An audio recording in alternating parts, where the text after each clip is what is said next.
Bismillahirrahmanirrahim. Assalamu alaikum dear students.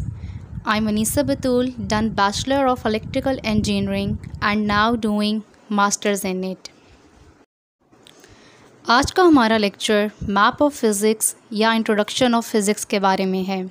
Actually, physics is a huge subject that covers many different topics going from galaxies in the depths of space to subatomic particles. तो आइए मेरे साथ और physics को आसान बनाएं.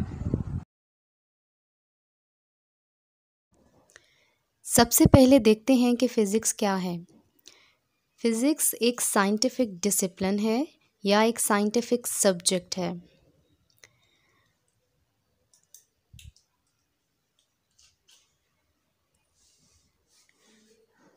which able us to understand how universe actually behaves. Books में इसकी डेफिनेशन लिखी होती है या आप कहीं भी सर्च करो तो आपको डेफिनेशन मिलती है that physics is the branch of science that deals with matter, energy and interaction between them.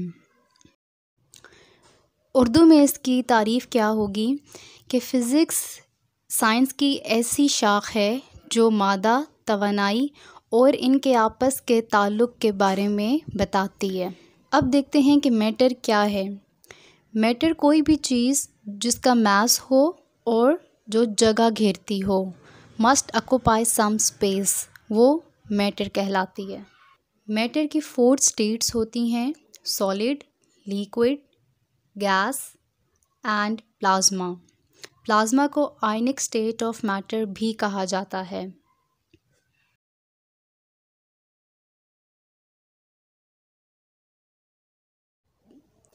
Energy क्या है? Ability of a body to do work. किसी भी बॉडी के काम करने की सलाहियत को तवानाई कहते हैं.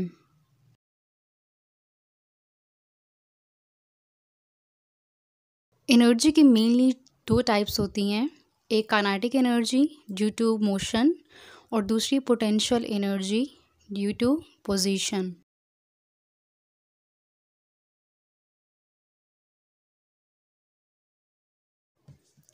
यहाँ हमारे पास एनर्जी के एग्जांपल्स में क्या क्या आ सकता है?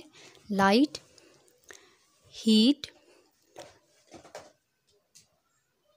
And sound.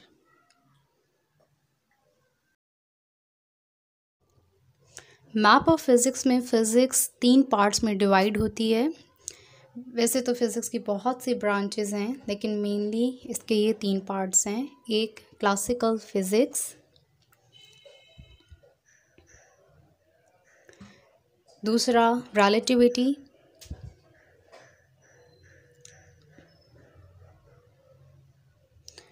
और तीसरा क्वांटम फिज़िक्स.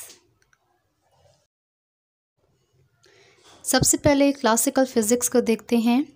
क्लासिकल फ़िज़िक्स के फाउंडर सर इसैक न्यूटन थे.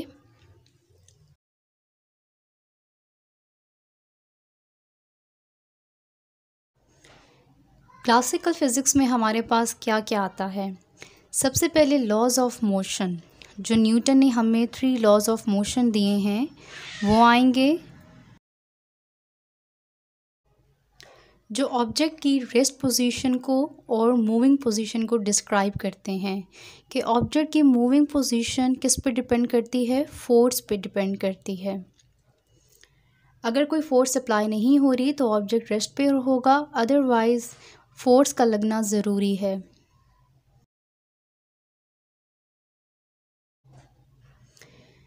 Next we will have laws of gravitation, जो ग्रेविटी के बारे में बताएंगे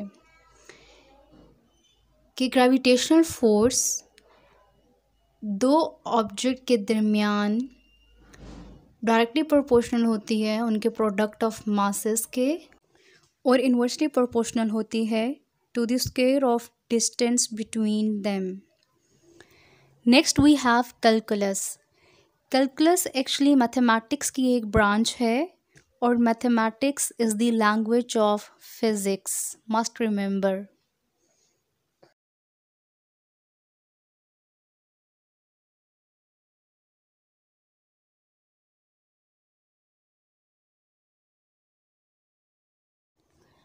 फिर आ जाते हैं ऑप्टिक्स की तरफ। ऑप्टिक्स फिज़िक्स की एक ऐसी ब्रांच है जो लाइट से डील करती है। लाइट की प्रोपेगेशन, लाइट की ट्रैवलिंग, प्रिज्म का फंक्शन, लेंसेज का फंक्शन, और ऑप्टिक्स में यूज़ होने वाले दो मेन इंस्ट्रूमेंट्स, एक टेलीस्कोप और एक माइक्रोस्कोप। टेलीस्कोप से उन ऑब्जेक्ट्स को देखा जा सकता है जो साइज़ में बहुत बड़े होते हैं, ह्यूज होते हैं, कि हम उनको नेकेड आई से नहीं देख सकते।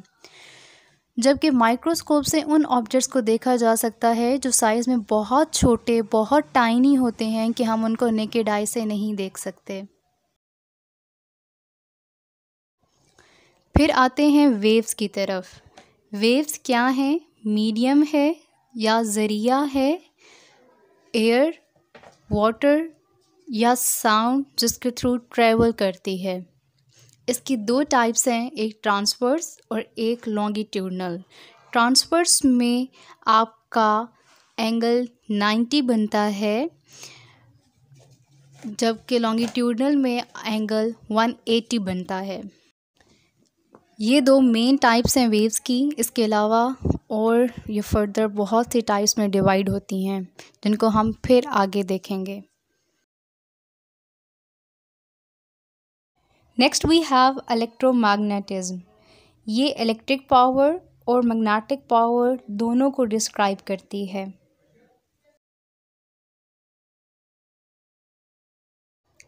एक पॉजिटिव चार्ज लेते हैं और एक नेगेटिव चार्ज लेते हैं। ये इन दोनों की इलेक्ट्रिक फोर्स ऑफ अट्रैक्शन है। सेम इसी तरह से हम एक मैग्नेट लेते हैं और ये इसका नॉर्थ पोल है और ये साउथ पोल है, और नॉर्थ टू साउथ की मैग्नेटिक फोर्स ऑफ अट्रैक्शंस हैं।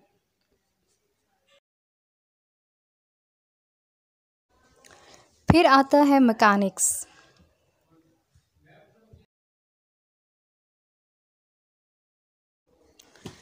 मैकेनिक्स की मेन दो टाइप्स हैं, एक classical mechanics. Classical mechanics different types of machine और उनके फिर डिफरेंट पार्ट्स की मोशन को डिस्क्राइब करती है। सेकंड मेन टाइप है फ्लूइड मैकेनिक्स। ये गैस और लिक्विड के फ्लो को डिस्क्राइब करती है।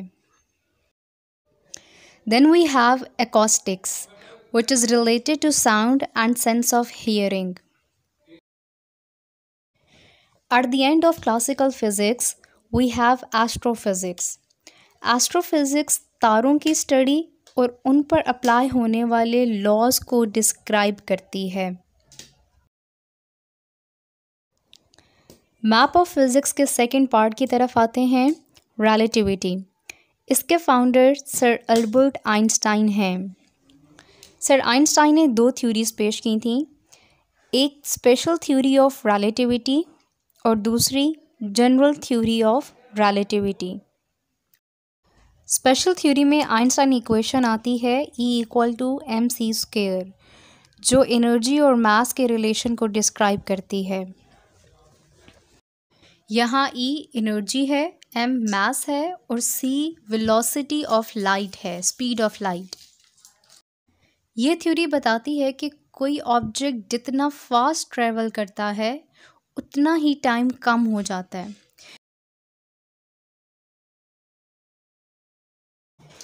इवन कि अगर कोई ऑब्जेक्ट स्पीड ऑफ लाइट के इक्वल स्पीड के साथ ट्रैवल करे तो टाइम 0 हो जाता है।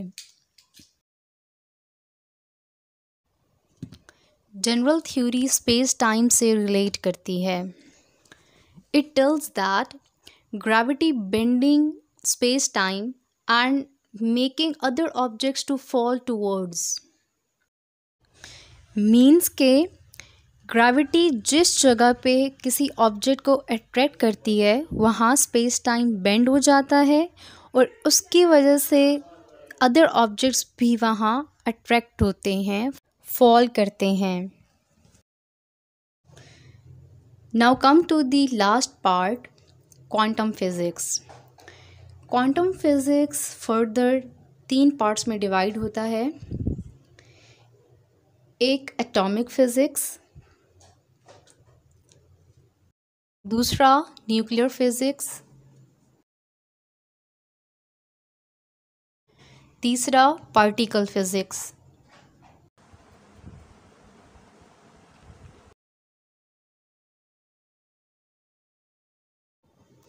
Atomic physics tiny sphere means nucleus से लेकर इलेक्ट्रॉन ऑर्बिट्स और एनर्जी लेवल्स तक जाता है।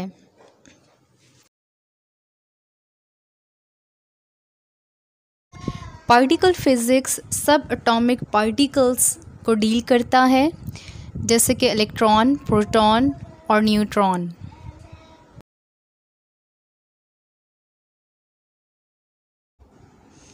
न्यूक्लियर फिज़िक्स न्यूक्लियस के कमालात को डिस्क्राइब करती है, जिसमें न्यूक्लियर फिजन और न्यूक्लियर फ्यूजन जैसे प्रोसेसेस आते हैं।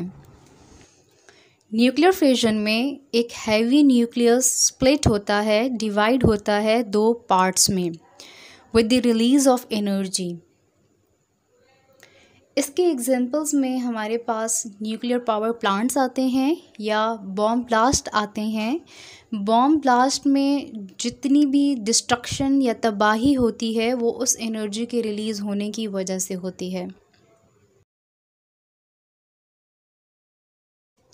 न्यूक्लियर फ्यूजन में 2 लाइट न्यूक्लाई फ्यूज़ होकर एक हैवी न्यूक्लियस में चेंज होते हैं with the release of energy. इसकी एग्जांपल में हम सन ले सकते हैं। सन में न्यूक्लियर फ्यूजन प्रोसेस होता है, जिसके रिज़ल्ट में हमें एनर्जी मिलती है in the form of light. ये था हमारा आज का लेक्चर। आई होप कि आपको सब क्लियर होगा। Stay tune for next lecture. अल्लाह हाफिज़।